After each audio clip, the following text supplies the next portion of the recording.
Hi, in this video I would like to touch upon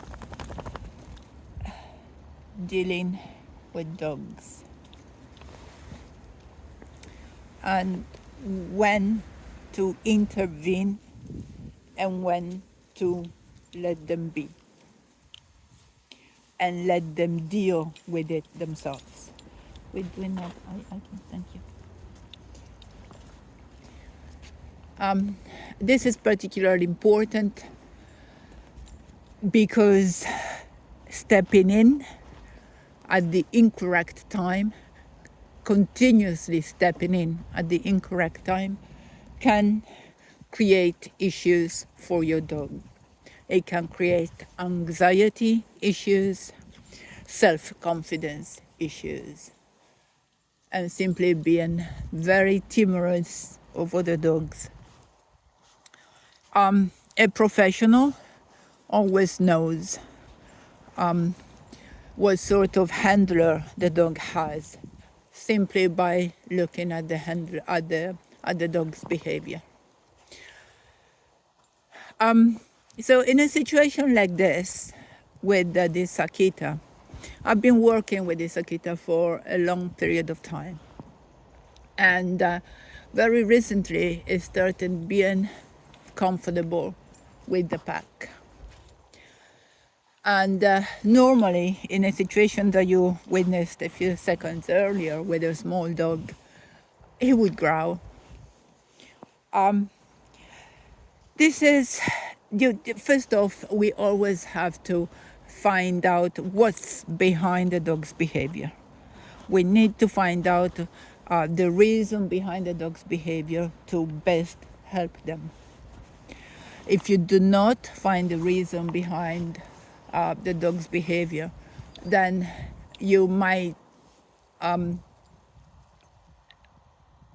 find solutions that are unhelpful to the dog, that may work only for a limited time.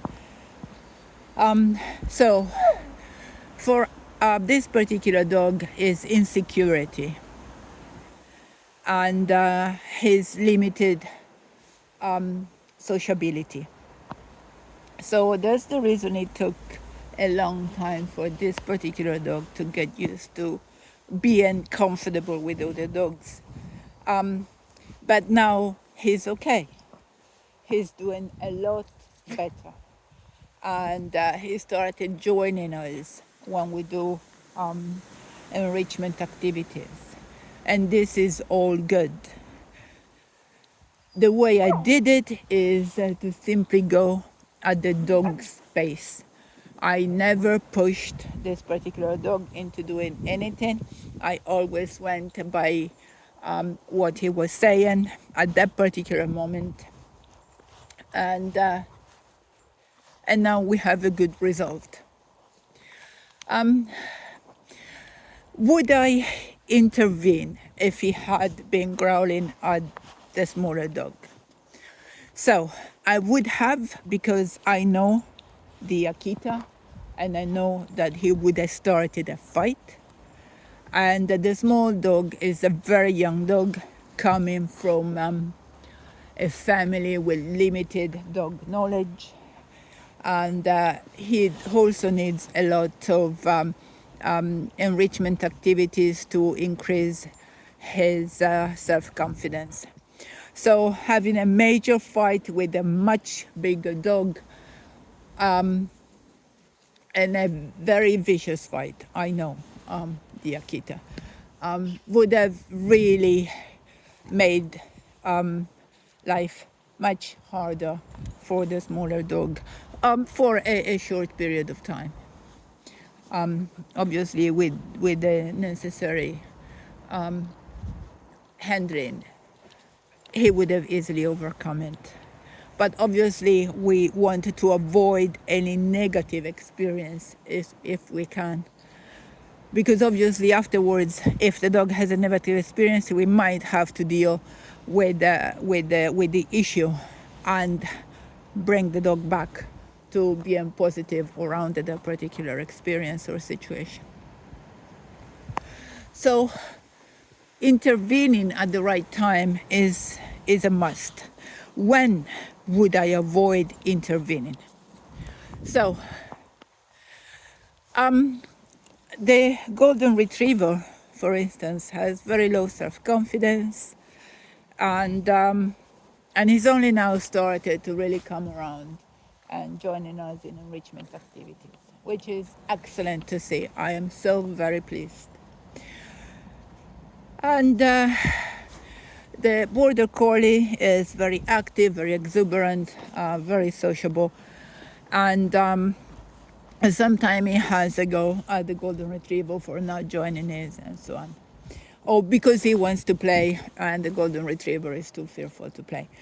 In those circumstances, I avoid stepping in. Why?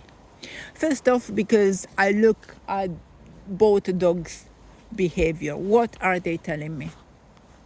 And over every time, the golden retriever is telling me, I'm a bit scared, but I really would like to play. And the border collie always wants to play. So in these circumstances, because I want the golden retriever to increase his self-confidence, I'm going to leave them be. And that's a dog issue, and I want them to resolve it between themselves. And it's working. The golden retriever is getting more confident, and it's excellent to see. In this circumstance, with this particular dog, for instance, he's very exuberant, very playful, very clever, always wants to join in enrichment activities. Sometimes there is a little squabble between the border collie and this dog, is poodle. And do I intervene? Again, the answer is I avoid to step in.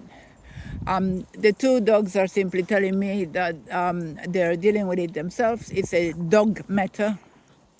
And when it's a dog matter, it's always important to just take a step back and let them deal with it themselves.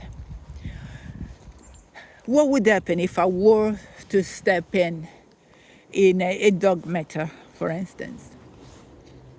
Well, in most instances, let's say that I step in and take the poodle side. What would my message be? It would be, you can't deal with this. I step in and help you. Done enough times, that dog would potentially get very timorous, very anxious, or very insecure. So it's always important when there is an encounter between two dogs, look at both dogs' behavior and body language. That's why it's so important to know dog's body language, because you need to know what your dog is telling you. So when there is an encounter between two dogs, always look at their body language and find out what they are saying. If they're saying this is a dog matter, let them be and let them sort it out. If a dog, for instance, between two dogs was to come to me, hide behind me, or come very close to me, or look at me, then I would give suitable comfort. And I really mean this. By suitable comfort, if the dog was to come to me and ask for assistance, I would say, he's okay. And this is really important, that the tone you use. It's okay. Everything is fine. The words you use are also important. Do not say good boy or good girl. That's unnecessary. You really want to avoid those words. You do not want your dog to come to you every time they need help when they can't handle it themselves. Okay?